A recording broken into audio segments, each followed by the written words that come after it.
Ukijwe na Yesu watunga nije n'amaraso haraho yakuhagije amaraso mbega imyambaro yawe irera. Voilà abakunzi ba Heritage n'ikiganiro himbaza ni Redemption Voice mwamaze kubabona imyaka itari mike bariko barafasha ishingiro ry'igihugu c'u Burundi eka no mw'isi yose mumaze kubamenyera ku ndirimbo zitandukanye eka n'amalbum atandukanye niba kore kubakira ngaha reka tubaha ikaze baturamutse batwidondora ndazi ko batari bake mwari mubakumbuye duherereye. Je nitwa Eric Mugisha nkaba ndumurongozi wa Redemption Voice kubigitangura kugeza no munsi imyaka irenga 10. Amen kazi cyane urakoze. Yego. Nanje nitwa Bernice Beni Ngabire nkaba ndumuririmbyi umwe mu barinzi ba Redemption Voice. Amen. Yego. Nanje nitwa Raoul Sabugaga ndumwe mu bagize umuguru Redemption Voice. Niwe wanyuma heruka kugira mariage. Ni makuru. Ni meza cyane gose. Experience y'urugo sava? Yego vraiment cyane. Amen. Hajya madame yitwa gute?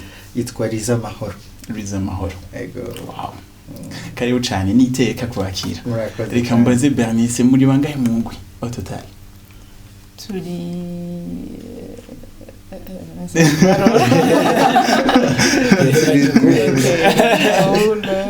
Hervé, Vicabo, Zachary, David, Yvan, Eric, nataka turi umunani twese hamwe. Okay. Voilà. Hanyuma kuba mujya uvuze Redemption Voice ni imyaka 10.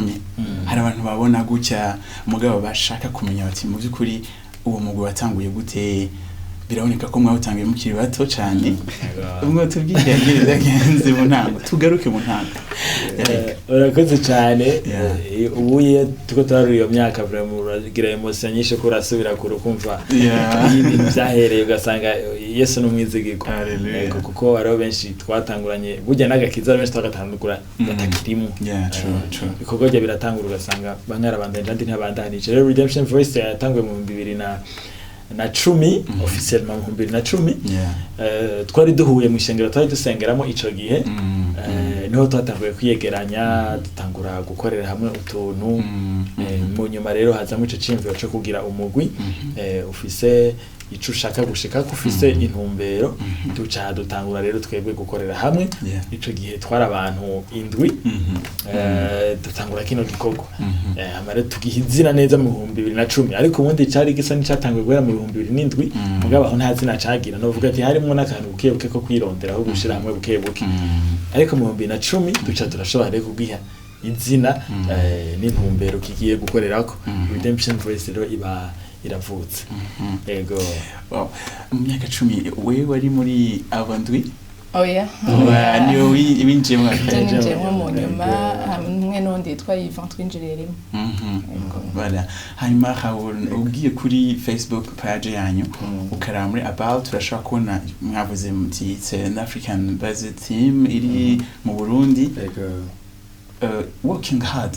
Ako kanda gasuri working hard to promote the message of redemption. Mu myaka 10 ico gikorwa appreciation yanyu ni imyaka 10 burya simike ngiri kurakora ikintu n'umutima wose hanyuma ntitwibagire yuko turiko dukora igikorwa c'Imana ikintu dufise ko umuhamagaro jewe ngerageje kugira appreciation yiwanje vraiment habayemo gushiramo ingufu zacu nko bivuze mugabo habayemo nuko kwimana kurenze ibintu tutari twiteze natwebwe kuko urumva tumaze kugira album zitatu turamaze gukora nka mawa turamaze kugenda hanze y'imbibe z'u Burundi, turamaze guserukira Burundi ngaha n'inyuma y'igihugu. Urumva ni ibintu byinshi byabaye muri iyo myaka 10. Vraiment twashimira Imana. Yego. Kangaruke ku murongozi, wiyumva gute mu myaka 10 mukiri faithful kuri ya ministry nyene? No munezero mwinshi uramo, no munezero mwinshi cyane kandi ndavyumvira ko cyane 10 ans n'imyaka myinshi, kuko benshi imbere wanashaka muri kino kwacu kuririmba hazamo vyinshi, iyo hajemwe ama mariage n'iki babizi benshi barabiheba, abandi bagacika intege.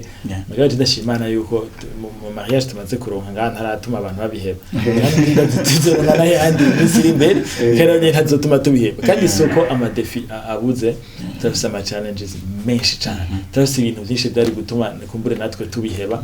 Mugabo twa Imana yashaka kuduha uwo mwete, irashaka kuduha kuguma kuri ico kintu ku buryo intumbero tuyibona haje imbere, tavuga ati ntidushobora guheba tudahejeje ico twumva uhoraho yadushize mu mitima. Rero vraiment no munezero no myaka 10 ni myaka 10 y'ama definition, myaka 10 irimwe ama obstacle, irimo n'ibinezereye byinshi. Ngabo Imana ishimo yuko turiko turabandanya neza. Amen. Hanyuma Bernice, uri umukobwa umwe Ego. ari mu mugwi. Umukobwa umwe. Uvyumva gute? Ni iteka ridasanzwe cyane. Okay. Winjiye mu mugwi ryari? Précisément muri 2017 je crois. Ego. Okay. Wow. Okay, Eric. Ama album umaze gusohora we twibutsa encore. Ego, album ya mbere, album yitwa Yuguwe Ntabugara, yasohotse mu 2012 mu kwezi kw'icumi. Ya album nziza cyane vraiment, yatumye ngira hanini yatwubaka ivyo twubatse byose no mu nyuma. Album igira kabiri, album yitwa Ni Wowe Gusa, yasohotse mu 2016. Ni ya album irimo za Nico Naremewe, Ni Wowe Gusa, Si Jewe n'izindi. Niyo album igira gatatu ni turiko turagerageza gusohora buke muri uyu mwaka, muri kino gihe nyene, yitwa Nashimwe. Turaza kwigarukako. Imbere ko dushikira hiyo onye hari n'indirimbo nyinshi zanyu zikunzwe cyane. Ariko reka muturimbire Si Jewe. Okay. Tugira ka refrendi yatsi. Kange cyane tubiri. Si jewe nkiriho, Kristo muri jewe, nabambanye nawe ubundi musha, Kristo muri jewe. Si jewe nkiriho, Kristo muri jewe, nabambanye nawe ubundi musha, Kristo muri jewe. Si jewe nkiriho, Kristo muri jewe, nabambanye nawe ubundi musha, ni Kristo muri jewe. Wow, ni Kristo muri jewe. Si jewe nkiriho, nabambanye nawe ubundi musha, Kristo muri jewe. Wow. Urumva ko nanje na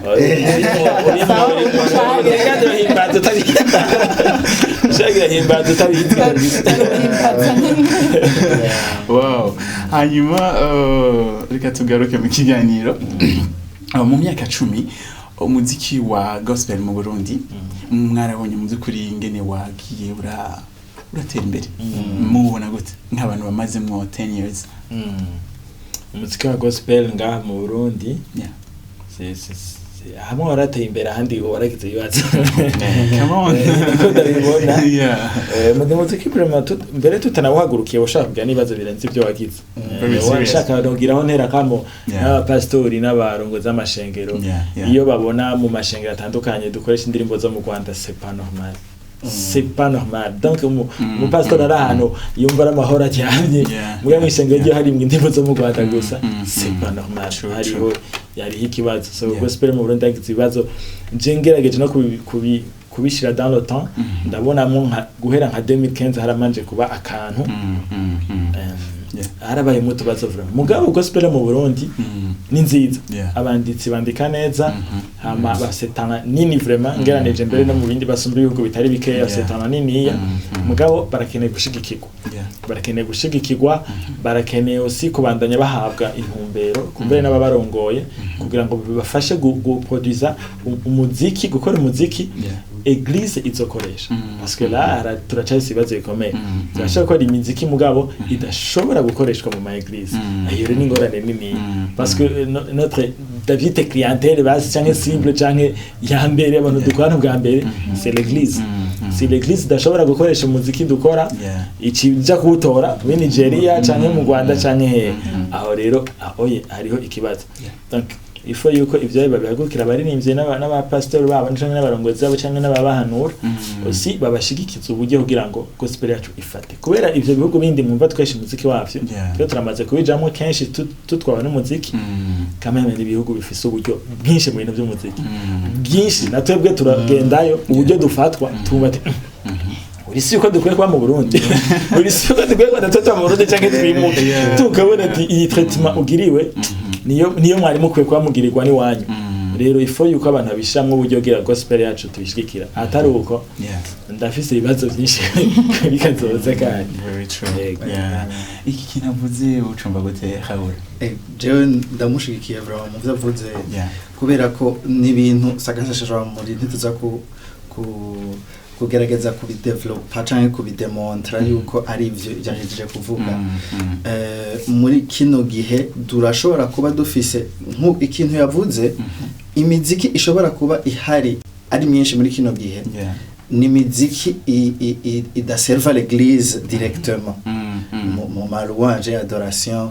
ni miziki usanga cane ishobora gukorwa nko muri concert ugasanga biragoye yuko umuntu ari muri eglise ashobora kuyikoresha muri louange ya adoration rero akaba ari yigwiriye cyane aho tuca tugira ikibazo nico kibazo ahanini dushobora kuba twaragiyemo nk'abantu bagira gospel muri kino gihe ego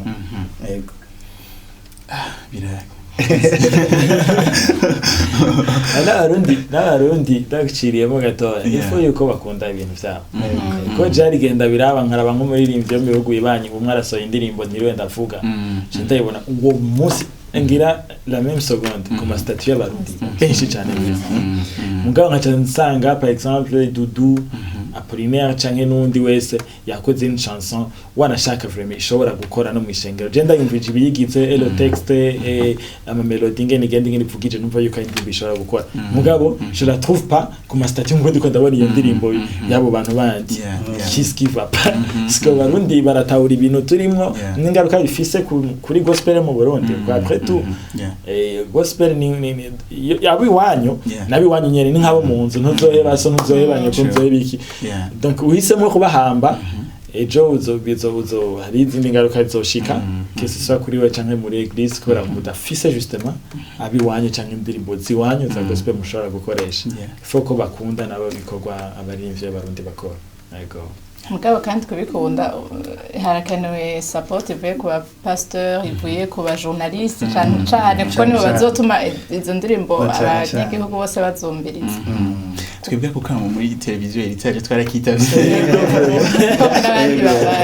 kuko kuri ico yavuze si ku ma statut gusa nike no ku ma radio niko ushobora kumviriza umusoso ugasanga uraheze atandirimbo za gospel z'abarundi zivuze ugasanga ariko havuga izo mu bindi bihugu birangiye urumva yuko muzikore abariko baraturabambira umwe wese acamenya uruhara rwiwe ugiye kuraba nko kuri YouTube urashaka kusanga nk'abandi baririmbyi ababanyi bavuga ati wow twashikiye 1 million mu gukara mu Burundi bega bimeze gute umva bijya biva ku bintu byinshi urabona nk'icyo twita taux de pénétration ya internet dufate nko mu Rwanda ingana no mu Burundi bari d'origine supérieure à nous voire même 2 fois supérieur à nous taux de pénétration internet mu gihugu cy'u Rwanda ni kuvuga no mu peza mu Rwanda abarugo akoresha muramaze kubibona araja kuri YouTube bakarabira ibintu bashira ko bibi cyane vyiza bakabira abanyagihugu bose kijya naco umva en fait mujye mu gihugu nta kantu gatera imbere ari kamwe ibintu bitera imbere bidugira hamwe so plus haba to de penetration internet nini kandi turiko turagenda tuja mu iterambere plus natwe ibintu byacu bishobora kurabwa vyihuse ce qui va rester niki est-ce que ma producer des vidéos natwe bwiro trouver nko album ya mbere atari concert umufise les vidéos zayo zinyinshi cha dushaka gukosora ico kintu kuburyo iyi album nshasha zose za dise video dusana bamaze no kuziheza zose kuzikora zose za dise video donc dushireho contenu abanyagihugu nabo ko bashikirwa na internet nabo baze kuturaba ni twese dukora rero muri nimvya kore hama na leta ikora iteza imbere igihugu abantu bashobore kuja kuri internet ari benshi dushobore kuduza ayo ma vue kugira ngo turonke izo miliyoni z'abantu natwe bashaza barabikorwa byari imvya gospel mu Burundi reka tubanze tumira mate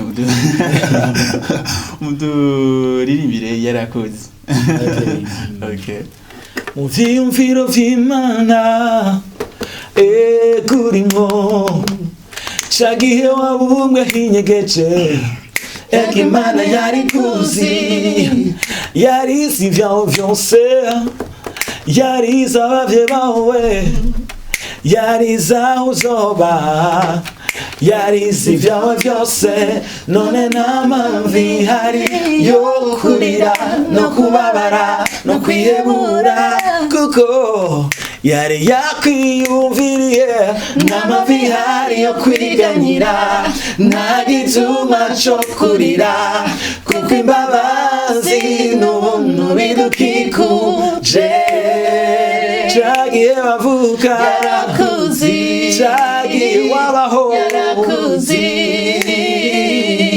yari yakwiyumviriye amashurwe ku misozi amashurwe ku misozi abegwa tawayambise inyoni zo mu kirere zifungura zitarimye niko data wo mwijuru azi vyose bikubako maze akishura ibirengeye ivyo wiyumvira n'ivyo usaba niwe yavuze ati mpamagara ndakwitaba ndakwereke ivyo amaso yawe atigeze abona n'amavi hari yo kwiganyira nta gituma co kurira kuko imbabazi n'ubuntu bidukikuje cagiye bavuka yarakuzi cagiye wabaho yarakuzi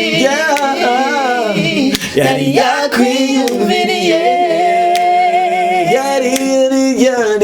yari yakwiyumviriye yari yakwiyumviriye yari yakwiyumviriye oh yari yakwiyumviriye yari yakwiyumviriye yari yakwiyumviriye muri ujya buzima bwawe yari yakwiyumviriye yari yakwiyumviriye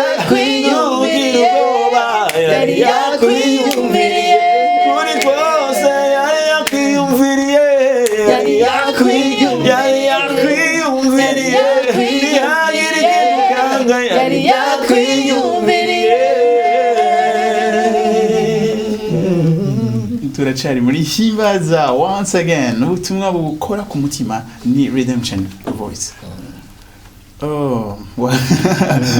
Izi ndirimbo zanyu kandi zimaze kuba zitari nke hari testimonies hari ntahe eske muronka y'ivyo ziriko zirakora mu buzima bw'abantu cyane gose turonka intahe nyinshi Dani hamwe na rose hanyuma ijanye n'indirimbo deje kuririmba ngo yarakuzi intahe yantangaje ndabona imyaka yaciye ni myinshi umva indirimbo yasohotse muri 2012 ni imyaka 8 kazomvura huye n'umuntu n'indirimbo yanyu yaramfashije yarankuye aha we yarambariye ati je nari navyutse nari ndi mu bukene budasanzwe bari no mu kunyirukana mu nzu ati munyuma mvyutse ngiye muri dushe numva ndirimbo ikavuga hanze ndava muri dushe ndaza kuyumviriza ati irandungamo irandemamo ikintu irandemamo inguvu zo gushobora kubaho uwo munsi ndava muhira ndaja muri ville ndakora utuntu twanje nari ngiye gukora ati le même jour nanonse amahera andihira amaloyer yose nari maziga ntari haya yatume banyirukana ndaronka n'amahera yo kugaburira umuryango bivuye kuri iyo ndirimbo jeno kuri umuntu ashingiye naye no kwisinzi no kanase mugabo ko byana nanangaje namuraba nkumva ngo reka mbwira film mugabo tavuga ati ibintu dukora navyo birarenze hari ibintu vraiment Imana ikoresha muri no muziki dukomeza ndimbo turirimba igakuramwe ibintu ikabifashisha abantu nawe nyene uvyumvise ko bati bya vrai ivyo none twa participer muri byo bintu rero iyo ni ntaye imwe mu ntaye nyinshi toge twumva intaye z'abantu baragombye kwiyahura bakabireka toge twumva intaye z'abantu bakijijwe kubera izo ndirimbo toge twumva intaye z'abantu bamaze gufashwa mu buryo budasanzwe kubera izo ndirimbo ni vyinshi kandi icubahiro n'icimana kandi niyo ishobora no kumenya impact zirenze nizo twe twumvira ko si bose badushikira si bose bashaka kutubwira mugabo ariko ni benshi baba bafashije yego wow ibanga mwisangije mufise kugira ngo mushobore kuvyara indirimbo ishobora ku ministeringa ku buzima bw'umuntu gutyo icambere je nibaza yuko hari ikintu cahishijwe kuko la Bible dit ngo twese dufise la même portion ya mpwemu yera sinumva ko twogira ibanga rimwe giwacu abandi badafise twebwe nuko rimwe na rimwe tu prends conscience y'ikintu ushobora kuba ufise hanyuma ukagikoresha sino kuvuga ngo twe turashobora kuba turyamanye ibanga ry'iwacu sinibaza ko ari ivyo ikintu kimwe gusa jewe nzi ku mugwi Redemption Voice nuko dufise la grâce de Dieu. Amen. Ico mu bintu byose dushobora kuba dukora hari ukuboko kw'Imana tubona kwikorera birenze ivyo dushobora kuba twateguye canke twiyumviriye ariko ugasanga birarenze nyene ivyo umuntu yo kwiyumvira ibintu byoja mu mutwe w'umuntu ngo hama bishobore kuja mu bifatika je nibaza ko ari ico wonye sino bogerageza kugira bari kende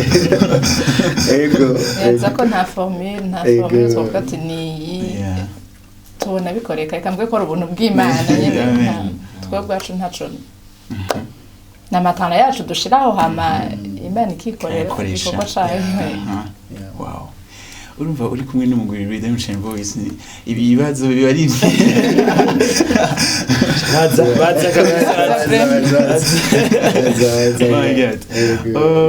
reka dusubire tuvuge ku ma awards mu mazi kuronka reka mbaze Bernice okay ibikombe mumaze gutanga hariho icavuba ni Pamoja Award kaziki hama akaziki no kubiki indirimbo ya giti indirimbo ya ronse ama mbege ntiyasabwe cyane mu zakaziki mwe cyose mu mutsaye hama hariho ni Groove Award muri Kenya sinzi ko ari mu gisharo nyibutse ko hari zo twataraza za Top 10 Tube Music Award yarama trophée ngira nkane ko ari imyaka ibiri ikurikirana ugasanga ni meilleur chanteur gospel meilleure chanson gospel umwaka umwe la même chose umwaka ukurikira hariho Africa Gospel Music Award aho naho badutoye nk'umuririmbyi mwiza muri Afrique Centrale hari muri Londres mu Bwongereza ya izo nizo twatwaye ariko hariho izindi twagiye twanomine nka Isanganiro Award twatwara iyo bita BEFTA nayo niyo mu Bwongereza nziza cyane yarimo abaririmbyi mpuzamakungu benshi b'abanyamerika izo ntitwashe kuzitwara mbwa twarashoboye kuba nomine muri izo hoye tusa byarafashije gushikana ibikorwa byacu kure no kubaka ivyo nyine biturimo no gushikana izina ry'igihugu cyane kure cyane yego turamukije abaririmbyi bose ariko arakikana iki kiganiro ya nibaza ko ari ikintu citeka mu by'ukuri n'igihugu cishimira yego cyane urabona ahubwo aho tugeze no munsi rero dukwiye rero kuduza nivo abantu bose bagatera niteka Burundi kuko Burundi usanga bufise ko amashuri atandukanye ubu rero kino gihembe nico no kwambara idrapo twese kwambara idrapo yego wow reka mu by'ukuri top 10 music awards yari indirimbo y'ugure ntahoga voilà hanyuma mwaje muri studio muri 2020 mwari mumaze igihe mu by'ukuri muri mu gacerere mugabo muzamukanye ikindi gikorwa kidasanzwe hari indirimbo abantu batari bake bamaze imisi banabona ku ma televiziyo no kuri YouTube n'ahantu hatandukanye nashimwe yego nashimwe reka mubanze muyituririmbire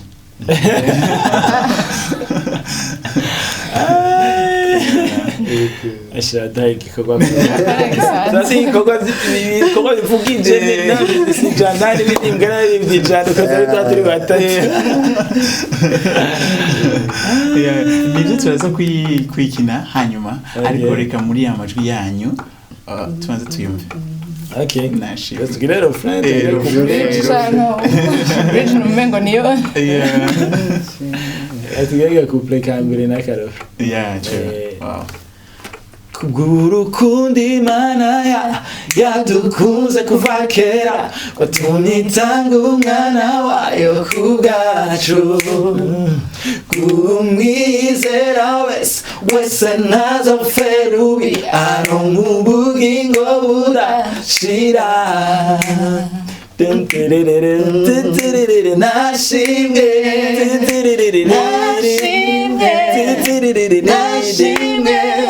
babashimwe hejuru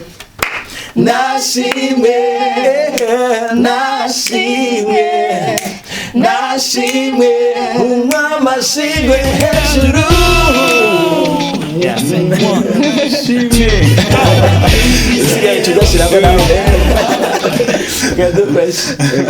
Exactement. Nindi bidasanzwe personnellement na feedback ndiko ndabona abatari bake mu byukuri bavuga bati wow twari dukumbuye ikintu nk'iki. Kuva muri 2016 gushika muri 2020 ça fait 4 ans.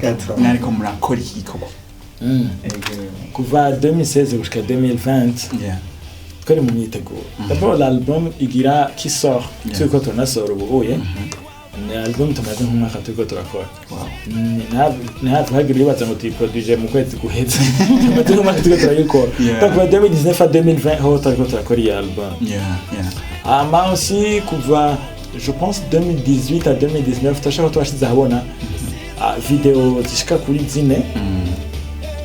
Donc aruto twagiye turakora mugaba pana mu buryo bukurikirana avuga ati umuntu araje ari navyo byatumye abantu bavuga bati bagiye he kuko nakora ikintu ugasubira gushaka inda après 8 mois ntabwo ari inyifato yo muri rinzi kuba mu gikorwa byatumye abantu rero bagira ayo makenga bagiye he mugabo kuva ico gihe habaye ibintu byinshi hari bidestabiliza abarinzi bidestabiliza le groupe ariko n'igihugu cyawe kiracamwo ugasanga gukora ntibitworoheye cyane biratugora rero gatoya mugabo mu nyuma turagenda turasohora indirimbo nka za please tukora video amavideo za mico naremewe sirewe kandi dutangura gutegura inzira bukebuke no kuva 2018 gushika 2019 twateguye inzira 2019 dukora iyo video iyi album nako nico cyo kipye iyi myaka ine yacu resume harabayemo tubazo vraiment biratugora gukora gatoya epfo nibyo biradushikira bimwe berekana n'abandi bose mu gihugu amatusha tutegura bukebuke gushika no munsi bikorwa n'ico wowe. Wow, Raoul, iyi album iriko indirimbo zingana gute? Ego, iyi album iriko indirimbo 8. Ego. Wow. Ego. Muze tubwire. Hariho yitwa Oya nashimwe abenshi basigaye bazi ubu harimo please nayo nyene benshi barayizi imaze igihe harimo n'izindi nyinshi batazi nka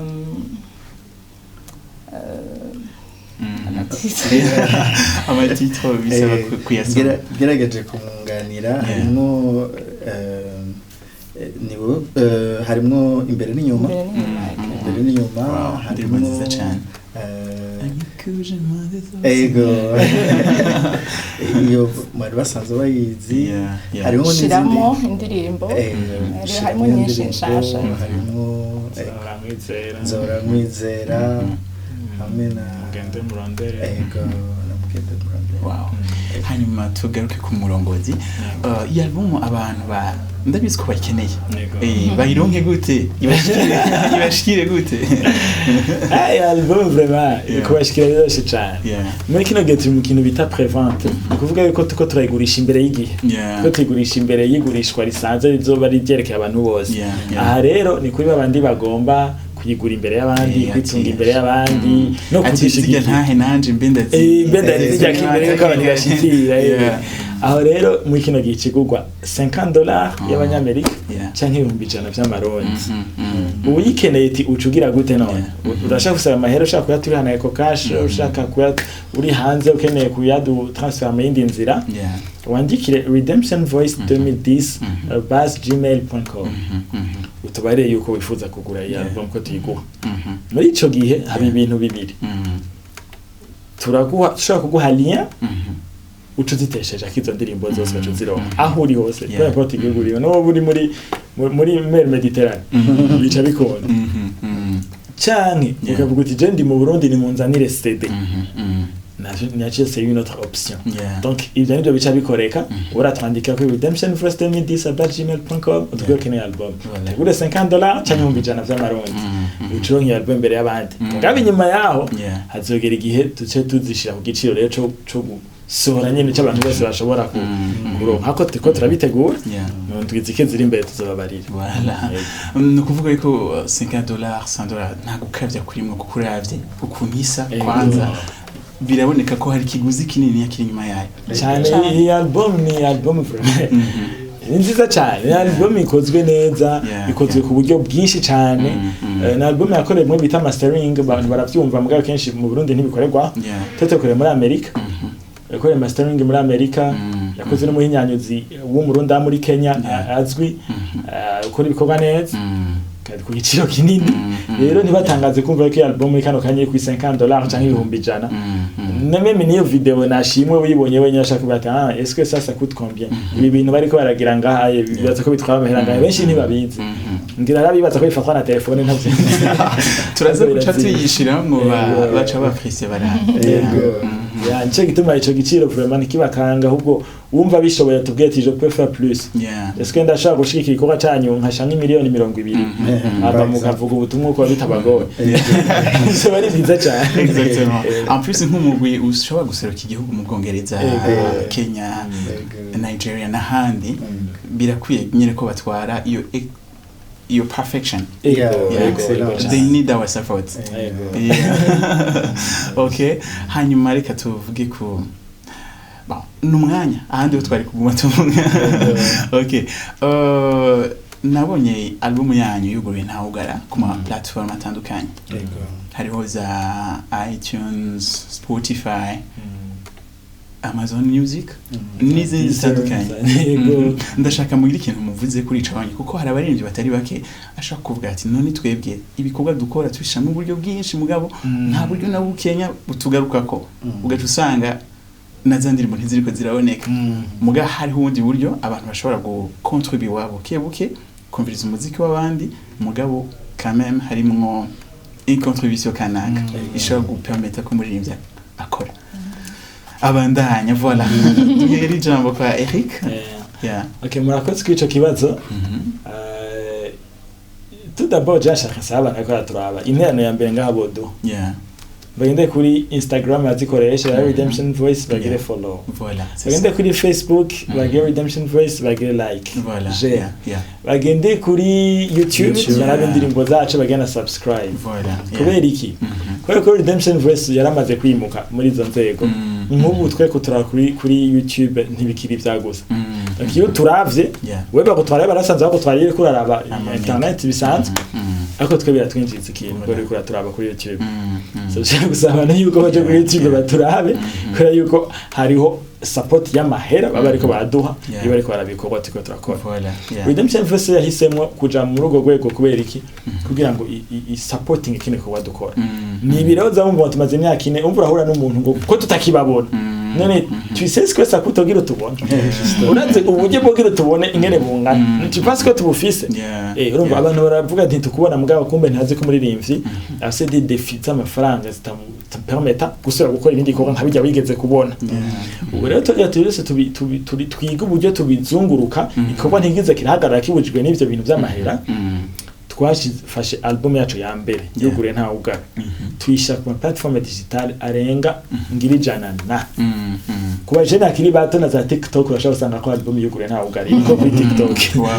iriko ahantu hose iTunes, Apple Music, Spotify, Deezer, zose amaplatform ntayoze vraiment Shazam zose nedakora nga mbere meshi nakora nonga hariko izo album yacu ugiye ko rero bapeye kuko izo ntushaka kuzumviza ko gusa izo platform kuri gusa rero iyo umvirije ukuri kwadohereza amafaranga iyo umvirije ubuduha amahera iyo telecharge ubuduha amahera rero nibabikore no kuri mudushigiki kandi tuhimize nandi baririmbye bikorwa ubuseriyo bihani bwantu bazobiha byo bashazo byubaha bihagashatse hagashiro bikayishije bazobikaye ubwo tiko turakoreramo muri kino gihe haleluya okay jewe ico nokongera ko nuko ubwo buhinga burahari ubusanzwe ntibuje no munsi canke ejo bihari kuva kera mugabo il faut que baprena conscience yuko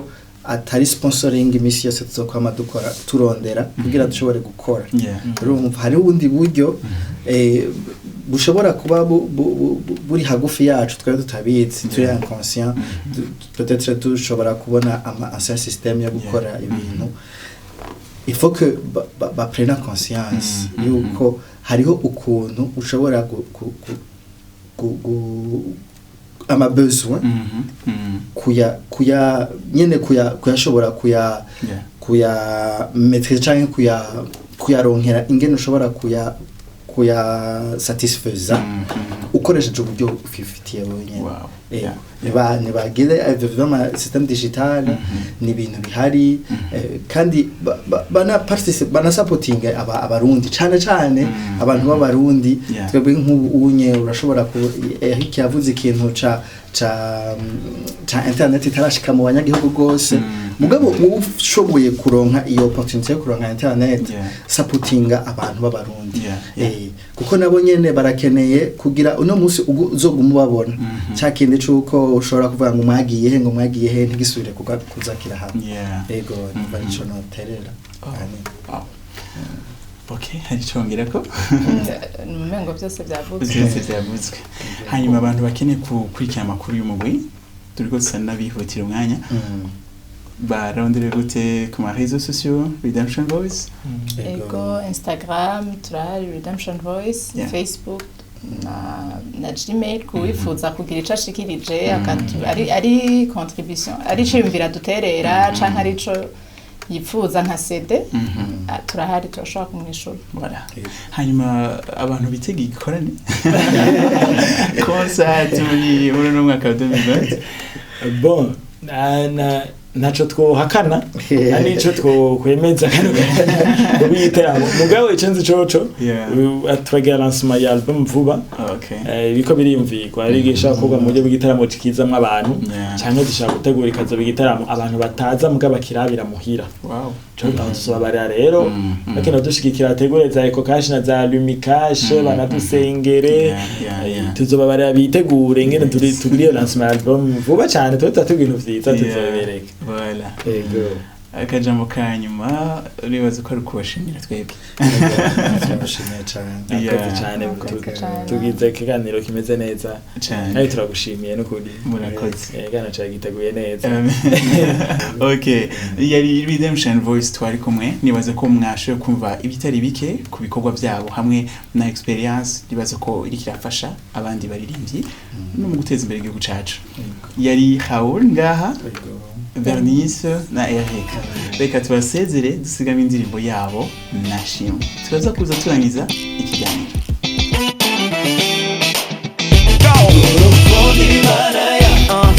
kuze kubakera nitanga umwana wanjye kugashu uwo mwizera wese naza pero mu bugingo budashira nashimye umwami w'abami umwami ashimwe hejuru nashimye umwami w'abami umwami ashimwe hejuru. I said 1, 2, go. Abamwizeye bose bamwe bamakiriye bose ubugingo budashira twabyawe nawe bazimana we uhereze icyo abasirima wahindutse inshuti zina sigwe hafi yiwe nashimye umwami w'abami umwami ashimwe hejuru nashimye umwami w'abami umwami ashimwe hejuru. Nasize amavuta ku mutwe ntumye kuvugishwa kuba gupfa yumye agutangaza bakamukwemeza nashimye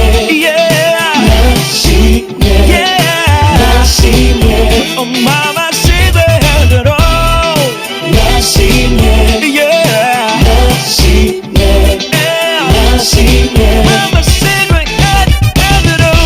Fashe umwanya ndagutambire fashe umwanya ndagutazire fashe umwanya ndagutambire fashe umwanya ndagutazire. Sing, I'm a hot guy, I'm a Tommy, Demon songs inside, body went mom, I've been mad, body went mom, I've been greedy, yeah.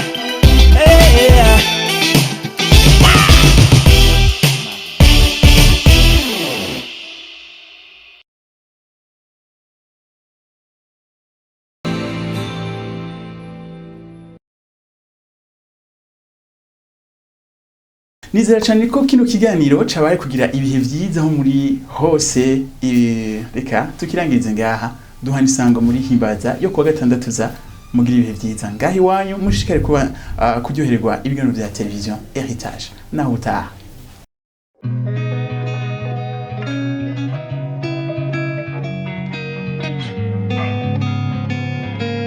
Losing time, I'm fading fast. I just wanna make it last. Try to let go of the past. I close my eyes, embrace the blast. Sleepless nights and headaches stack. Restlessness to hell and back. What's my purpose? What do I grab? A slippery surface, a heart attack.